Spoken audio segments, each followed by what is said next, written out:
But yesterday we heard Stephanie White. I just did a video on that. If you guys haven't seen it, pretty much say Kayla Clark is going to look at going to the doctors, pretty much insinuating that she's going to get her own doctors, bro.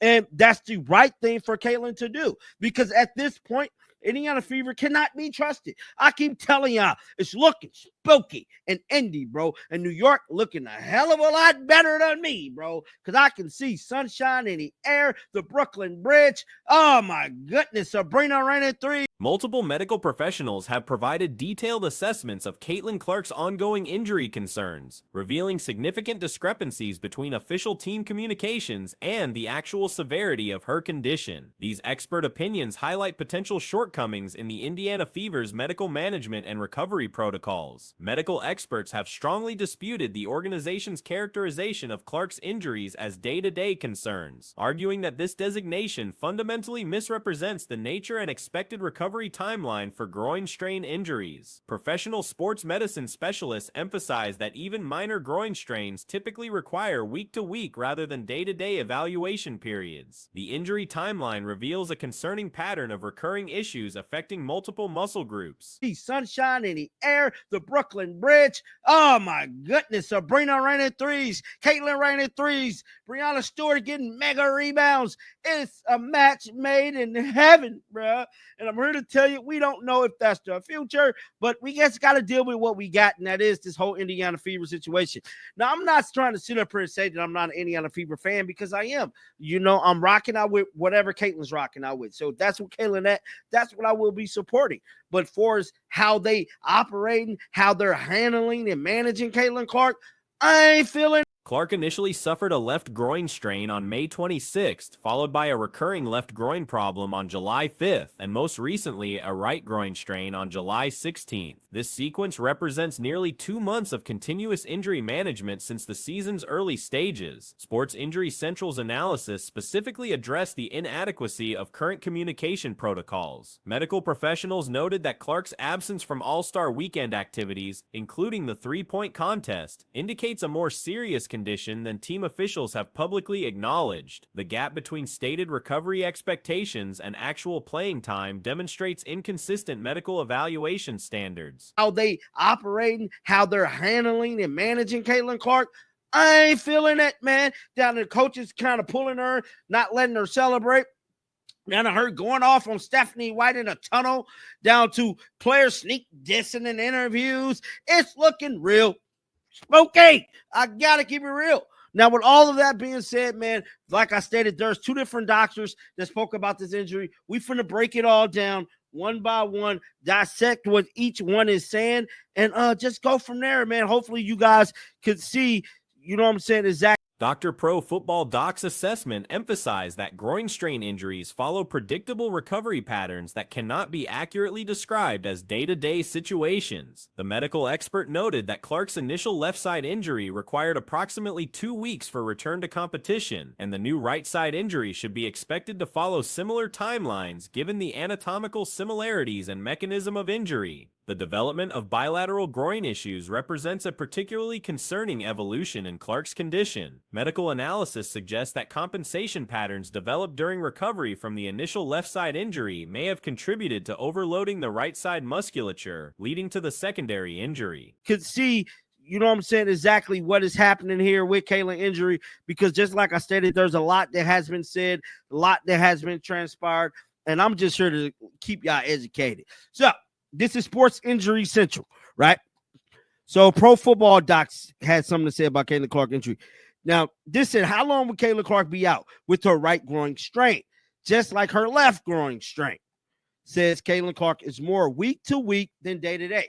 Now, I told y'all this yesterday when I did that video. This pattern indicates potential biomechanical imbalances that require comprehensive evaluation and correction. Advanced imaging studies have likely been conducted to rule out more serious conditions such as sports hernias, which can present with similar symptoms but require different treatment approaches. The distinction between muscle strains and hernia-related injuries becomes crucial for determining appropriate rehabilitation protocols and realistic return-to-play timelines. Treatment recommendations from medical experts include aggressive intervention strategies to prevent further complications. Suggestions include extended hyperbaric oxygen therapy sessions lasting 60 to 90 minutes daily, which research supports for accelerating soft tissue healing and reducing inflammation in injured muscle fibers. Says Caitlin Clark is more week to week than day to day.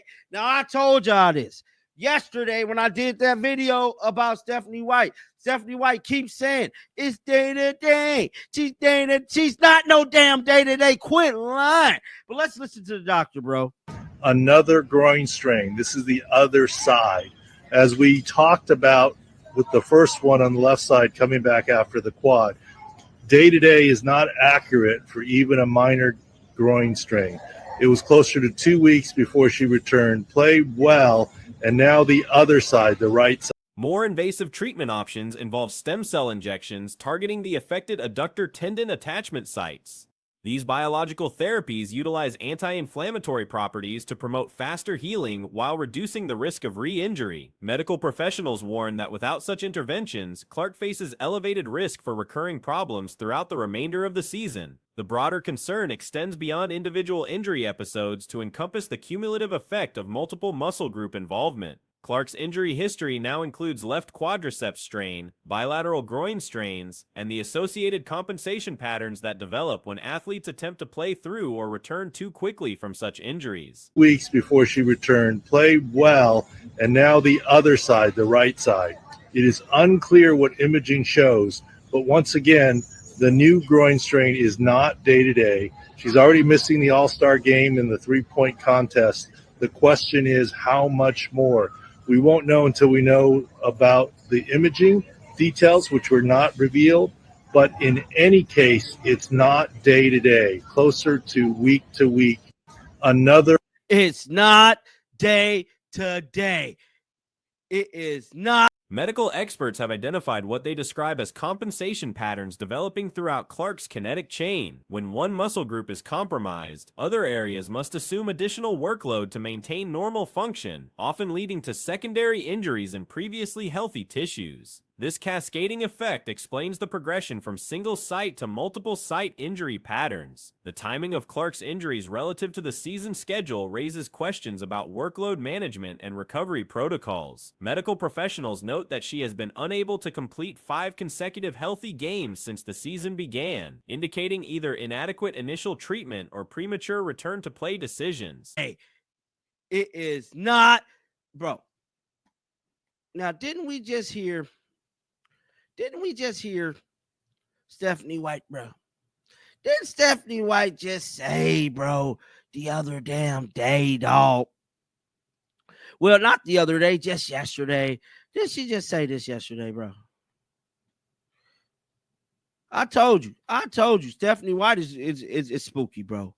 Stephanie White is hella spooky, bro, because she keep telling us this whole day. Reports suggest Clark is pursuing independent medical consultations beyond the team's medical staff, a decision that medical experts view as appropriate given the recurring nature of her problems. Professional athletes commonly maintain relationships with specialized providers who can offer different perspectives on complex injury situations. The decision to seek outside medical opinions reflects standard practice among elite athletes who recognize the importance of comprehensive care when dealing with career-threatening injury patterns. Independent evaluations can provide additional diagnostic insights and treatment options that may not be available through team-based medical programs. Coach Stephanie White's recent comments indicated that Clark would undergo additional medical evaluations and testing early in the week, suggesting recognition that current protocols may be insufficient. Day-to-day thing, and I keep telling y'all, bro, we cannot listen to her.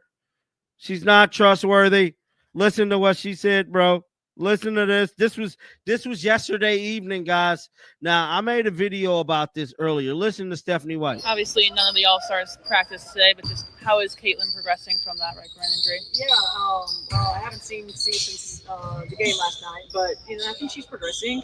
I think that we're continuing to address everything that needs to be addressed. She's The acknowledgement that Clark would not be available for upcoming games represents a more realistic assessment of her condition than previous day-to-day designations. The discrepancy between public statements and medical reality has drawn criticism from sports medicine professionals who emphasize the importance of accurate communication regarding athlete health status. Misleading injury reports can create unrealistic expectations among fans while potentially influencing medical decision-making processes. Medical experts stress that proper groin strain management requires comprehensive evaluation of movement patterns, muscle imbalances, and return-to-play criteria that extend beyond simple pain resolution. Every game, there's always like a new meme of me doing something. This one is top notch. I don't even know what happened. I mean, I do. What game is this? She doesn't even, to be fair, that's what I mean when Caitlin's not on social media. If Caitlin was chronically online, I'd say Caitlin was being sent these pictures from people. If she was chronically online, she would have seen all the Haitlins making the Screech meme. No idea. Atlanta, Ryan Howard was trying to rough you up. Oh, I was like, I don't care. I don't care. You're like, I'm not scared. I do also love the fact the goal involves not only healing current injuries, but preventing future occurrences through biomechanical correction and strengthening protocols. The situation highlights broader concerns about medical management standards in professional women's basketball. Experts note that similar injury patterns and communication discrepancies would be unusual in established professional leagues with more developed medical infrastructure and protocols.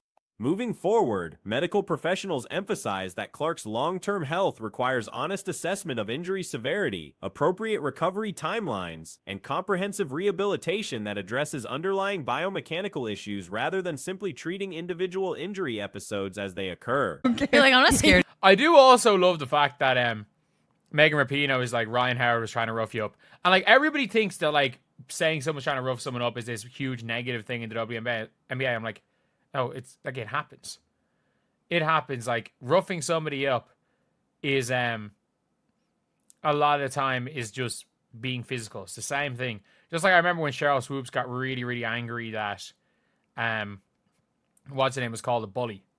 That Angel Reese was called a bully. Recent podcast discussions have highlighted Caitlin Clark's response to viral social media content featuring her gameplay moments. The Indiana Fever star addressed a widely circulated meme during an appearance on Sue Bird and Megan Rapinoe's podcast, demonstrating her approach to online attention and public scrutiny. The viral content in question captured Clark during an intense game moment, creating freeze-frame imagery that internet users transformed into meme format. The specific incident occurred during physical gameplay against Atlanta, where defensive pressure resulted in an unflattering captured expression that subsequently gained widespread social media circulation. That Angel Reese was called a bully, and Gilbert Arenas is like, it's basketball. Bully is a positive term. But yeah. Scared of you? Oh yeah, that's what I said. I'm not scared of you. Who are you? Yeah, exactly. I did say that. Oh, it was so good. I thought I was tough. I thought I was tough, and then this is what I look like. Oh no. Honestly, the freeze frame doesn't do you justice. Like that's not fair. Clark's reaction to the viral content revealed her perspective on social media presence and public perception management. Rather than avoiding discussion of the imagery, she acknowledged its existence and expressed amusement at the ongoing meme creation surrounding her performances. The basketball star noted that virtually every game produces new viral moments featuring her reactions or expressions. This constant content generation reflects both her high-profile status and the intense scrutiny accompanying her professional career.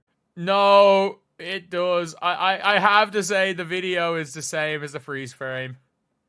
The video does it justice. Kaito's laughing about this, we can laugh about this. The video most definitely does it justice. And again, this is coming from somebody that if you freeze frame any of my videos, you can find some incredibly stupid faces, especially in my 2K days. Like I was a fiend. During the podcast conversation, Clark admitted initial confusion about the specific game moment that generated the viral content. Her limited social media engagement means she often learns about trending content through indirect sources rather than personal observation of online discussions. Clark's minimal social media activity insulates her from much of the immediate reaction and commentary surrounding her performances. This approach contrasts with many contemporary athletes who maintain active online presences and regularly engage with fan content and criticism. I was a fiend for the old thumbnail shots back in my day. So there are weirder faces of me on the internet than Caitlin Clark. So if you want to make fun of that for me for the same reasons, go ahead. Go ahead. I didn't actually look like that, right? No, you were not that goofy in real time. This is so good. In real time, you were like, let's fucking go. Like, I'm right here. My whole face is right here.